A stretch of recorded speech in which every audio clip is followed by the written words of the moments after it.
여러분 반갑습니다. 반갑습니다, 여러분. 누가복음 12, 13, 14장을 오늘은 통독하도록 하겠습니다. 네, 또 한번 맥락을 보도록 하겠습니다. 다시 말씀드리지만 지금 예루살렘으로 향해서 가는 길에 있습니다. 여정 중에 있습니다. 우리 어제 읽었던 본문 10장 이제 마지막 부분들을 보면 화 있을 찐저, 요것도 마태복음에 나오는 그 본문이긴 한데 누가복음과는 좀 살짝 좀 다른 또 면도 있습니다. 이 화 있을 찐저, 연속해서 예수님께서 화 있을 찐저 이 저주를 선언하면서 바리새인들을 향해서 막 퍼붓는 그런 본문의 이야기로 어제 통독이 마무리가 됐습니다. 그럼 당연히 이제 뭔가 지금 갈등이 고조되고 있는 거죠, 지금 이야기가. 그리고 이제 이 반대자들이, 이 바리새인들이 어떻게 하면 예수님을 죽일까, 이제 그런 모의들이 또 이제 시작이 되겠죠. 오늘 이야기는 뭐냐면 이 바리새인들, 이 예수님의 적대자, 이 바리새인들의 특징, 그것 중에 하나가 뭐냐면은 돈을 좋아합니다.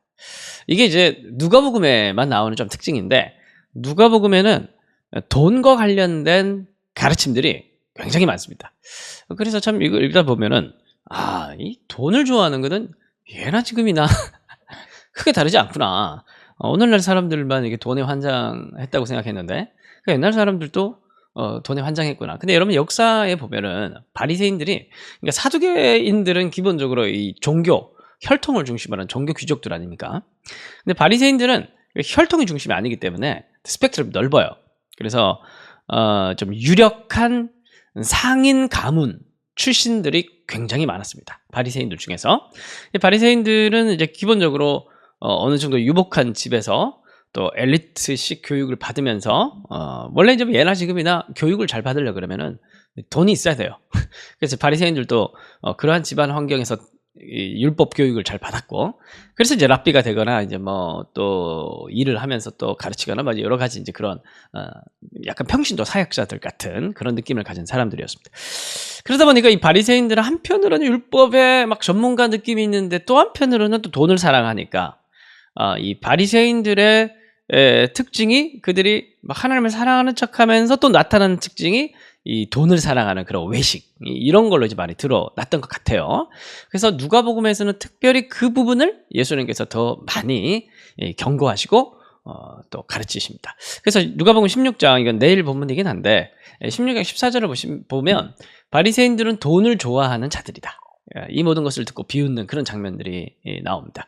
그래서 이제 예수님의 대적자들과의 갈등이 높아지고, 그 대적자들의 특징은 돈을 좋아하고, 그러한 맥락에서 오늘 본문을 통독해 가시면 잘 이해가 되실 것 같아요. 자, 오늘도 누가복음에만 있는 본문을 준비를 했습니다. 이 12장 13절에서 21절까지 이것도 우리가 한 번쯤 들어봤을 만한 어리석은 부자에 대한 이야기입니다. 그래서 여러분, 그 어리석은 부자의 이야기는 어떻게 시작을 하냐면 13절, 무리 중에 한 사람이 이르되 선생님, 내 형을 명하여 유산을 나와 나누게 하소서.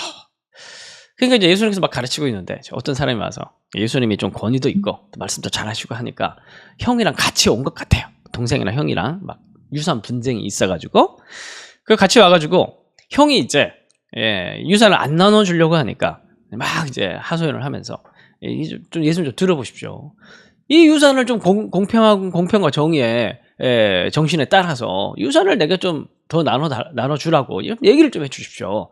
뭐 이렇게 얘기를 하고 있는 그런 상황인 것 같아요. 그 예수님의 말씀이 딱 들어보고, 야, 형, 너 그렇게 많이 가져가면 안 되지. 율법에 이런 말씀이 기록돼 있으니까 이 정도는 동생에게 줘야 돼. 이제 이렇게 말씀하시는 게 아니고 여러분, 우리가 이제 복음서를 읽어보면은 예수님이 얼마나 심플하신 분이신지, 쿨하시고 14절 보시면은 이르시되 이 사람아, 누가 나를 너희의 재판장이나 물건 나누는 자로 세웠냐. 귀뚱으로도 안 듣습니다. 그런 주제를 가지고 지금 얼마나 지금 급한데. 예수님은 종말의 메시아잖아요. 예언자들이 그토록 예언했던 그 종말의 날을 성취하신 분이잖아요. 그리고 예수님이 이미 오셨고 그 오심을 통해서 하나님 나라가 도래했잖아요.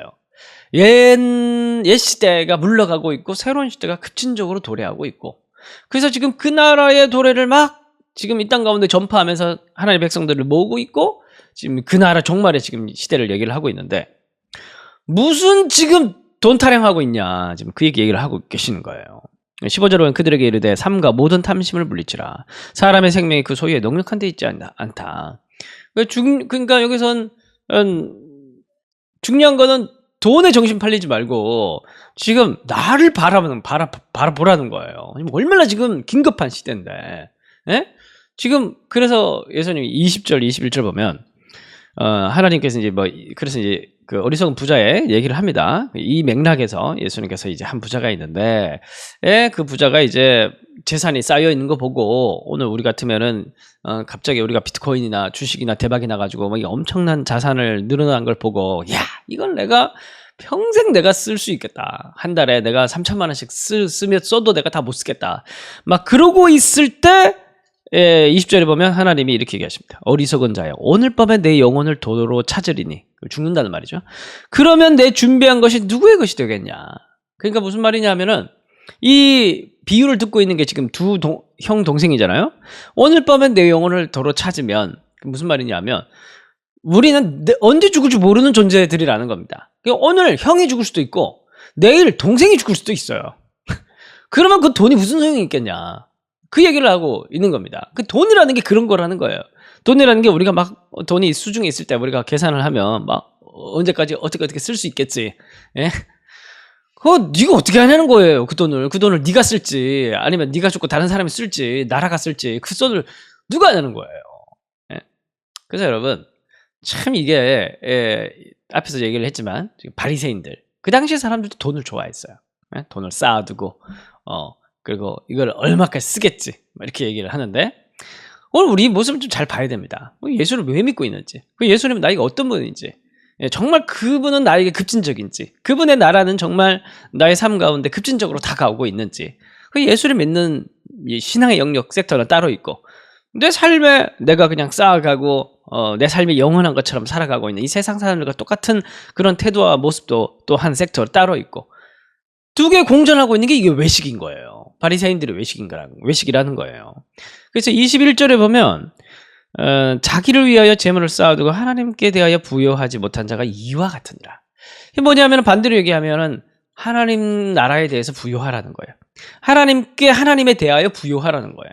하나님 나라의 천국에 재물을 쌓아두라는 거예요.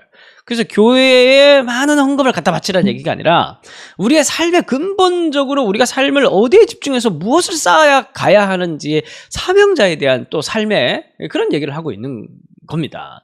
하나님 나라에 부여하라는 거예요. 돈이 많고 적음이 많을 수도 있고 적을 수도 있고 병이 들 수도 있고 안 들 수도 있고 내일 죽을 수도 있고 조금 더 오래 살 수도 있고 중요한 거는 내가 오늘을 살더라도 하나님 나라에 집중해서 그의 나라에 부유한 자가 되어야 된다는 거예요. 그래서 여기에서 누가는 이 맥락에서 이 말씀을 합니다. 31절. 다만 너희는 그의 나라를 구하라. 그리하면 이런 것들을 너희에게 더하시리라. 이런 것들은 뭐냐면은 의식주예요. 의식주. 그래서 29절 보면 너희는 무엇을 먹을까 무엇을 마실까 구하지 말며 근심하지도 말라. 왜? 줄 거기 때문에 하나님께서 줄 거기 때문에 걱정하지 말라는 거예요. 예? 그래서 중요한 거는 그의 나라와 의를 구하라는 거예요.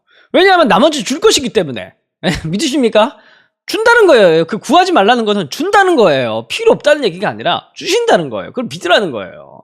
굶어 죽지 않는다. 굶어 죽지 않는다. 너의 사명이 다하는 그날까지 굶어 죽지도 않고 그리고 죽으려고 해도 하나님께서 우리에게 부여한 사명이 끝나지 않으면 안 죽고 그래서 바울이 로마행을 가는 배를 타고 가다가 몰타 섬에서 뱀한테 물려도 안 죽어요. 독사한테 물려도. 왜냐하면 로마에 가야 그의 사명은 끝나요.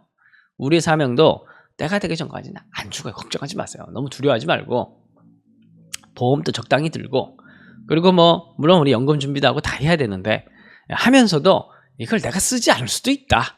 이런 생각도 가지고 살아가고 그리고 돈도 너무 쌓아두지 말고 계속해서 좋은 일에 쓰고 그러면서 중요한 건 뭐냐면 우리가 늘 우리의 그런 것들이 어디에 집중되어 있는지 그런 걸 늘 생각을 하라는 거예요. 이제 이 방송을 듣는 분들 중에서 내가 삶이 참 많이 핍절하고 가난하다. 그런데 이 말씀을 들으면서 내가 하나님께 다 바쳐야 되나? 그러지 마세요. 그 하나님께서 의식주라고 쓰라고 준 거니까 그 의식주로 쓰시면 됩니다.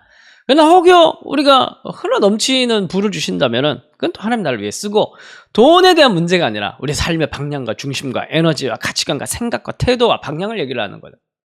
어디를 향해서 살아갈 건지. 그래서 13장 24절을 보시면 좁은 문으로 들어가기를 힘쓰라, 이렇게 얘기를 합니다. 이게 바로 좁은 문이에요. 사명자로 살아가는 거. 온전히 하나님께 집중되어 살아가는 거. 이게 좁은 문이라는 거예요. 14장 33절 보면 여전히 소유에 대한 얘기를 합니다. 13장 33절 보시면 이와 같이 너희 중에 누구든지 자기 모든 소유를 버리지 아니하면 능히 제자가 되지 못하리라. 그래서 이제 누가복음에서는 그 돈과 제자에 대한 부분들을 많이 얘기를 하거든요. 그래서 예수님께서 소유를 다 버리고 예수님을 쫓으라. 그게 27절 보면은 자기 십자가를 지고 나를 따르지 않은 자도 능히 내 제자가 되지 못해. 예수님 정말 진정한 제자가 되려고 그러면은 바리새인처럼 돈도 쥐고 종교도 쥐고, 그리고 예수를 쫓는 게 아니라 오로지 하나님 나라를 위해서 모든 것을 다 드릴 수 있는 그런 삶. 내일이라도 내가 내 모든 것, 그래서 막 지금 다 드리고 거지처럼 살라는 게 아니라 내일이라도 내가 가진 모든 것을 주님께 다 드릴 수 있는 그런 태도를 가지고, 돈만이 아니라 우리의 모든 시간과 이런 모든 인생까지도 다 내일 주님 달라고 하시면 드릴 수 있는 마음과 자세를 가지고 살아가는 그러한 좁은 길, 그러한 제자의 태도, 그러한 전적인 자기 부인, 그게 하나님 나라에 합당한 제자의 모습이다. 이렇게 얘기를 하는 게 오늘 이야기입니다. 자, 오늘의 결론 및 적용 구절입니다. 예수님께서 이렇게 말씀하셨습니다. 다만 너희는 그의 나라를 구하라. 그리하면 이런 것들을 너에게 더하시리라. 이런 것들은 의식주입니다. 우리가 먹고 사는 것 하나님께서 당연히 주십니다. 걱정하지 말고 우리의 정신과 집중을, 우리의 샐러리까지 다 보장하시니까 걱정하지 마시고 그의 나라를 바라보면서 오늘 또 충성스럽게 살아갈 수 있는 저와 여러분들이 되었으면 좋겠습니다. 기도하고 마치겠습니다. 하나님, 오늘은 돈을 좋아하는 바리새인들, 그 대적자들과의 갈등 속에서 예수님께서 진정한 제자는 물질관에 대해서는 어떤 태도를 가지고 살아야 하는지에 대해서 말씀하셨습니다. 그 본문들을 우리가 또 이 영상 가이드를 통해 살펴봤습니다. 하나님, 오늘 본문 말씀을 읽으면서 다시 한 번 더 우리의 소유관, 물질관을 제대로 정리할 수 있는 시간 될 수 있도록 도와주시고, 물질만이 아니라 정말 하나님 우리의 삶의 중심에서 정말 우리가 날마다 전심으로 주의 나라를 구하고 언제든지 언제라도 주님께서 구하시면 나의 모든 걸 다 드릴 수 있는, 그토록 주님을 사랑하는, 하나님 나라를 갈망하는 주의 제자로 살아갈 수 있도록 그런 태도를 우리에게 회복시켜 주옵소서. 예수님의 이름으로 기도합니다. 아멘.